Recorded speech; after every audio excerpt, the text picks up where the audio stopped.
오늘부터 한 몇 주간 신명기 말씀을 좀 보기를 원하는데요. 신명기 오늘은 8장입니다. 오늘 또 한국은 추석 주일이지 않나 싶어요. 추석이 돌아오고 있습니다. 그래서 감사에 대해서 말씀을 좀 나누고 싶은데 신명기 1장부터 가야 되는데 오늘은 신명기 8장 1절에서 6절의 말씀, 광야에서 받는 감사, 광야에서 받는 감사란 제목을 가지고 우리가 왜 감사할 수 있는지, 또 추석의 명절을 맞아서 또 고국에 있는 형제들과 또한 함께 있는 캘거리 식구들과 함께 말씀을 나누기를 원합니다. 하나님의 사역을 시작하면서 참 사람을 많이 만납니다. 그리고 말을 많이 듣습니다. 그런데 대부분 목회자이기 때문에 찾아오는 와서 상담하거나 말씀을 주시는 게 기쁘거나 즐겁거나 이런 것도 있습니다. 있지만 대부분은 이런 슬픔, 저런 슬픔, 견딜 수 없는 여러 가지 성도들의 환경들을 참 들을 때가 참 많습니다. 그럴 때마다 좀 마음이 아프고 어렵기도 하고, 또한 그런 얘기를 계속 듣다 보면 저도 좀 지치거나 좀 어려울 때도 참 많습니다. 그때마다 제가 생각나는 말씀 구절이 있는데 시편 90편 10절 말씀입니다. 우리의 연수가 70이요 강건하면 80이라도 그의 연수의 자랑은 수고와 슬픔뿐이요 신속히 가니 우리가 날아가나이다. 이 말씀은 우리 수명이 70년, 힘이 있으면 80년이지만 인생은 고생스럽고 슬픔이 가득 차다, 날아가듯 그렇게 인생은 빨리 간다, 이런 뜻입니다.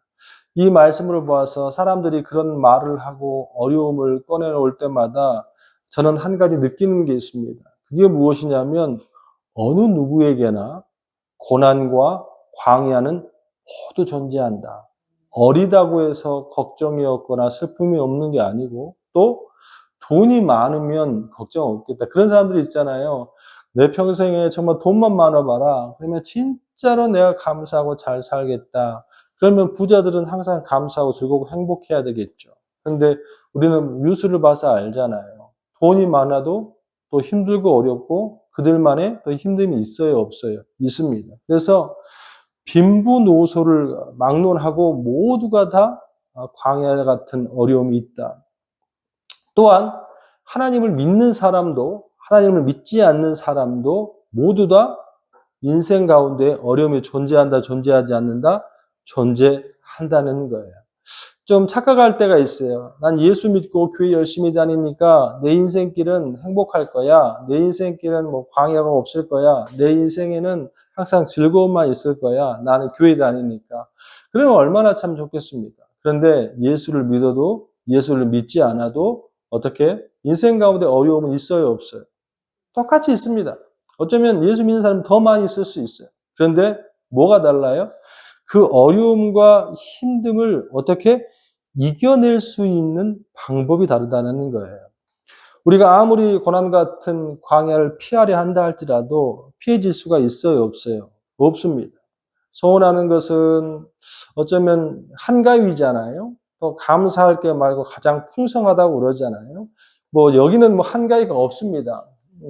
어제 일을 하고 있는데 여기서 최근에 알던 어떤 분께서 떡을 좀 갖다 주셔요. 떡을. 저는 이제 일하고 있어서 안에 있어서 몰랐는데 나와봤더니 송편이 이렇게 알록달록한 송편이 이렇게 주셨더라고요. 여기서 굉장히 귀한 거거든요. 너무 감사했습니다. 감사했어요. 여기서도 이렇게 떡을 먹을 수 있다는 거에 대해서 감사했는데 일반적으로는 캘거리에서는 추석을 잘 지내지는 않는 것 같아요. 다들 바쁘기도 하고 그걸 하기 위해서 누구 쉴 수도 있는 것도 아니고 어쨌거나 거기에서는 지금이 추석이고 한가위고 한가위만큼만 되라 이런 표현이 있잖아요.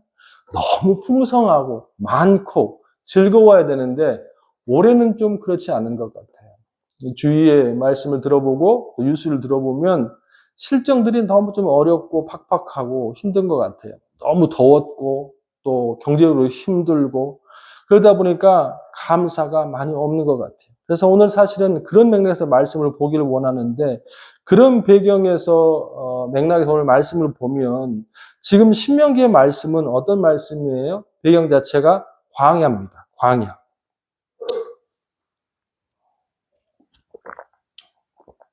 가나안 땅을 앞에 두고 이 세대에게 하나님께서 말씀을 주세요. 이제 곧 어디로 들어가요? 광야로 들어가요. 가나안 땅으로 들어갑니다. 근데 그 가나안 땅에 들어가는 그 과정 속에서 마지막으로 다시 재신, 그래서 하나님께서 그곳에 들어가면은 어떻게 살아라, 어떻게 살아라, 어떻게 살아라, 이걸 잘 설명해 주시면서 말씀해 주시는 것이 신명기 말씀이에요. 근데 이 광야의 모습이 얼마나 힘들고 어려워요. 근데 중요한 것은 이 광야를 누가 허락하셨다? 하나님. 반드시 기억해야 됩니다. 여러분의 삶 속에 있는 모든 일들은 누가 허락하세요? 하나님이. 우리 8장 우리 2절 말씀 한번 볼까요? 시작. 내 하나님 여호와께서 이 40년 동안에 너를 어떻게 광야의 길을 걷게 하신 것을 뭐해라? 기억해라. 그 말은 이 광야의 길을 걷게 하지 않을 수도 있다 없다? 있었다는 거예요. 하나님께서 너희를 40년 동안이나 이 광야의 길을 걷게 하셨다는 거예요. 다음 주에 홍해를 건너서 가나안 땅까지 가는 길에 대해 설명을 좀 할 건데요. 그 길이 10하루 길이면 갑니다. 11일, 넉넉히 잡아서 15일. 그런데 이들은 지금 어떻게 해요? 40년을 돌았습니다. 40년을 돌았어요. 어마어마한, 그럼 이유가 있지 않겠습니까? 자, 그 이유가 밑에 설명되어 있죠. 이는 너를 낮추시며 너를 시험하사 내 마음이 어떠한지 너를 시험하사 내 마음이 어떠한지 그 명령을 지키지 아니하는지 지키지 알려 하심이라. 할렐루야. 저는 이 모습을 보면서 하나님께서 광야를 허락하셨는데 광야를 허락하신 이유가 첫 번째, 두 번째 큰 이유가 두 개가 있구나 하는 걸 봐서 첫 번째는 뭐냐면 우리 인생길에서 믿는 자들에게 광야를 주신, 고난을 주신 첫 번째 이유는 뭐냐면 징계적인 측면이 있습니다. 우리 8장 5절의 말씀 시작. 자, 8장 5절 같이 한번 읽어볼까요? 시작. 너는 사람이 그 아들을 징계함 같이 내 하나님 여호와께서 너를 징계하시는 줄 마음에 생각하고, 6절도 내 하나님 여호와의 명령을 지켜 그 도를 행하며 그를 경외할지니라. 아멘. 10하루길이면 갈 길을 40년 동안 그 광야를 걷게 하신 그 첫 번째 이유는 뭐냐면 징계적인 측면이 있다는 거예요. 그럼 무슨 징계적인 측면이냐? 간단합니다. 홍해를 건너서 마라를 지나서 또한 그 많은 시간 동안에서 하나님께서는 이스라엘 백성들에게 뭘 보여주셨어요? 기적을 보여줬습니다. 출애굽 이전에도 10가지의 재앙을 통해서 하나님은 이런 사람이야, 너희들이 이렇게 도우실 거야 하면서 하나님께서 그들을 뭐 하셨어요? 기적을 보여줬습니다. 애굽 땅에서 10가지의 그 10개의 모든 신들을 다 격파하시면서 마지막에 장자를 죽이시면서까지 하나님께서는 기적을 보여줬어요. 그리고 또 홍해 앞에서 물이 갈라지는 역사의 기적을 보여줬습니다. 또 마라에서 쓴물이 단물로 변하는 기적을 보여줬습니다. 또 반석에서 물이 나오는 기적을 보여줬습니다. 또 구름 기둥과 불 기둥의 기적을 보여줬습니다. 만나와 메추라기를 어떻게 끝까지 가나안 땅에 들어가기 전까지 계속 기적을 보여주셨습니다. 그런데 이스라엘 백성들은 그렇게 많은 하나님의 은혜와 하나님의 역사하심이 있음에도 불구하고 하나님은 그 광야, 그 이스라엘 백성들은 그 하나님을 믿었어요? 못 믿었어요? 믿지 못했다는 거예요. 10하루길이면 갈 길을 40년을 돌 수밖에 없었던 것은 무엇이냐면 이유는 한 가지입니다. 뭐예요? 믿지 않아서. 우린 이 말씀을 통해서 한 가지 분명히 알 수 있습니다. 하나님을 믿는 사람들이 하나님을 믿지 않고 신뢰하지 않으면 광야의 기간이 어떻게 길어진다는 거예요. 어떤 측면에서? 징계의 측면에서. 엄마가 이렇게 해, 아빠가 이렇게 해, 이렇게 하면 돼 라고 말씀을 줬음에도 불구하고도 그 말을 듣지 않으면 어떻게 됩니까? 징계가 가는 거죠. 간혹 가다가 성도님들이 그런 말을 하실 때가 있었습니다. 목사님, 왜 내 인생은 이럴까요? 목사님, 저는 왜 이럴까요? 그걸 지가 모르면 어떻게 합니까? 그 기간이 길고, 그 시간이 길고, 그 고난이 길고, 그 가난이 길고, 그 질병이 긴 것은 어쩌면 징계적 측면이 1번일 수 있다는 걸 반드시 기억해야 돼요. 왜 징계가 와요? 하나님을 믿는다고 하면서 하나님이 그 삶 가운데 매 순간순간마다 기적으로 돌봐주고 그의 형편을 풀게 하심에도 불구하고도 자기밖에 모른다. 그래서 11일, 10하루끼리면 갈 길이 어떻게 되는 거예요? 40년이. 결국에는 그들이 끝까지 하나님을 신뢰하지 못해서 사실은 가나안 땅에 들어가지 못하고 다 죽습니다. 1세대는. 두 번째, 하나님께서 이들에게 광야를 허락하신 이유는 뭐냐면 훈련적인 측면이 있습니다. 오늘 말씀해 보면 8장 5절 다시 한번 읽어보겠습니다. 너는 사람이 그 아들을 징계함 같이, 사람들도 아들을 징계하잖아요. 자녀를 징계하잖아요. 하나님도 우리를 징계한다고. 왜? 이 말씀은 하나님이고 부모고 우리는 자녀니까 함같이 징계했다는 거예요. 근데 이 징계라는 단어가 야사르라는 단어인데 이 야사르라는 단어는 두 가지 의미를 갖고 첫 번째는 뭐냐면 강력하게 충고하고 징계합니다. 그리고 이 말의 다른 어원과 다른 버전은 교육하고 훈련하고 깨닫게 하다는 의미가 있습니다. 하나님은 400년 동안 애굽에서 하나님의 자녀라고 살았지만 온갖 잡신들과 노예로 살았던 그 사람들, 하나님을 믿는 자녀라고는 하지만 하나님 없이 산 사람들에게 하나님을 다시 한번 새겨주고 싶었어요. 또한 그를 하나님을 알게 하고 싶었습니다.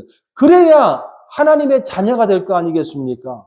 그래서 하나님께서는 그들이 믿지 않는 그들에게 광야에 집어넣어서 다시 하나님의 사람으로 하나님의 도구로 쓰기를 원했던 거예요. 반드시 기억해야 돼요. 우리는 교회만 나가면 하나님은 날 쓰실 거야. 아니면 예수님을 믿으면 하나님 날 잘 사용하실 거야. 그렇게 생각하면 안 됩니다. 한 가지 분명한 법칙이 있어요.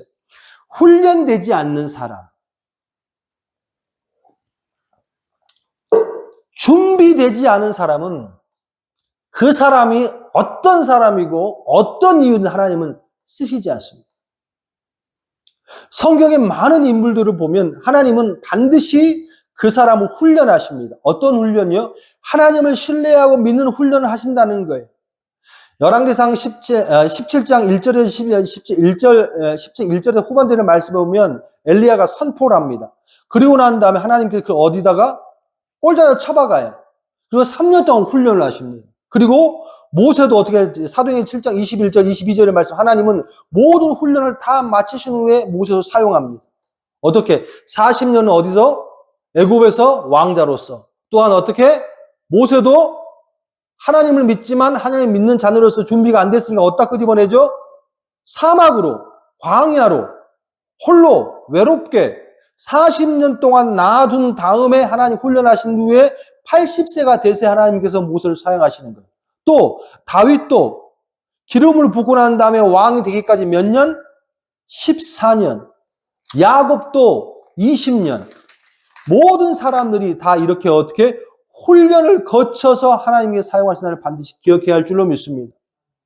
이 사람은 광야 길은 어렵고 힘들고 지치고 힘들지만 그 고난의 괴로움 자체로 끝나는 것이 아니라 광야의 길과 어려움을 통해서 우리는 반드시 뭘 깨닫게 돼요? 죄를 깨닫게 되고 하나님을 다시 깨닫게 됩니다. 할렐루야. 우리는 그걸 반드시 감사해야 할 줄로 믿습니다. 그런 차원에서 우리가 한 2주에 걸쳐 이 말씀을 함께 볼 텐데 우리가 험난한 광야 길에서도 험난한 고난 길에서도 하나님을 감사할 수 있는 또한 하나님께서 그에게 어려움도 주고 징계도 주고 훈련을 시키지만 그 과정 속에서 우리가 하나님을 감사할 수 있는 가장 첫 번째는 뭐냐면 광야는요, 고난은요, 가장 첫 번째에 우리가 감사해야 될 게 뭐냐면 그곳에서 누구와 소통할 수 있어요? 하나님과 소통할 수 있습니다. 왜 그러냐? 광야의 특징이 뭐예요? 광야의 특징이 뭡니까? 숲에 들어가면 아기자기하잖아요. 새도 울고 나무도 울창하고 동물들도 있고. 그런데 광야는 어때요? 아무것도 없습니다. 물도 없고 풀도 없고 나무도 없고 있는 거라고는 태양과 뭐밖에 없어요? 모래밖에 없습니다. 너무너무 힘들어요. 근데 그것보다도 더 힘든 게 있습니다. 뭔지 아십니까? 외로움이에요.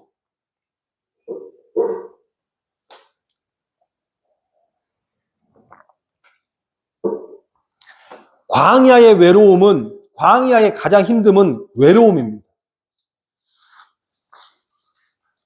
아무것도 소통할 것이 없고, 아무것도 의지할 것이 없고, 아무것도 기댈 것이 없습니다. 저는 50평생을 살아오면서 많은 굴곡이 있었습니다. 배고픔도 있었고, 아픔도 있었고, 육신의 힘듦도 있었고, 가난도 있었고, 지금도 어쩌면 타국 땅에 와서 비전이라는 하나의 꿈을 가지고 지금도 그 길을 가고 있는데 항상 어떠한 어려움을 갈 때마다 항상 부딪히는 어려움이 있습니다. 물론 돈이 없기 때문에 힘들고 어렵고 육신이 아픈 것도 있겠습니다만 그것보다 더 힘들고 어려운 것은 바로 고독입니다. 근데 저는 이거를 참 감사합니다. 그 고독이 크면 클수록, 외로움이 크면 클수록 어떻게 해요? 딱 두 가지를 할 수 있어요. 자신을 비관하거나 자신을 비천하게 하는 더 구렁텅이로 자신을 내몰거나 아니면 너무 힘들고 어렵고 너무 고달프기 때문에 누구를 찾을 수 있어요? 하나님을 찾을 수 있어야 합니다. 그래야 그 광야가 뭐가 되는 거예요? 감사가 되는 거예요. 이 말씀이 나갈 즈음에 한국엔 아마 추석인 것 같습니다.